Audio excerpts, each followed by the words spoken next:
Hindi talaga ako fan ng pagkain na mainit. Ever since, sanay akong hintayin muna siyang lumamig. Kahit sabaw pa yan, hahayaan ko muna. Hindi ko rin alam kung bakit. Siguro, nasanay lang ako. O siguro, nasanay lang ako sa buhay na laging nagmamadali. Yung tipong kakain ka lang kasi kailangan. Hindi dahil gusto mong i-enjoy. Pero kanina, habang nandito ko sa Iloilo City, first time kong matikman ng original na lapas batchoy. Mainit, umuusok pa. Alam mo yung feeling na parang kailangan mong hintayin muna. Pero hindi ko ginawa. Hindi ko alam kung bakit. Pero tinikman ko siya habang mainit pa. At habang tumatagal, tuloy-tuloy ko na siyang kinakain.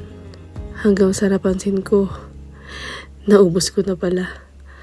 First time in my life na nakaubos ako ng isang mangkok ng sabaw na pagkain na mainit pa. At mas nakakatawa, hindi ko naramdaman yung init. Ang naramdaman ko lang, sobrang sarap. Parang heaven yung bawat higop ng sabaw. Doon ko na-realize. Baka hindi naman talaga ako hindi mahilig sa mainit na pagkain. Baka matagal ko lang hindi pinayagan yung sarili kong mag-slow down para ma-enjoy yung mga bagay na nandyan na. Siguro sa sobrang tagal kong naging busy sa buhay, nakalimutan kong may mga bagay pala na mas masarap kapag hindi minamadali. Katulad ng pagkain at katulad ng buhay. Minsan pala, kailangan mo lang lumayo sa nakasanayan mo. Maglakbay, hindi lang para makakita ng bagong lugar, kundi para makilala ulit yung sarili mo. Yung version mo na matagal mo nang hindi nakakausap.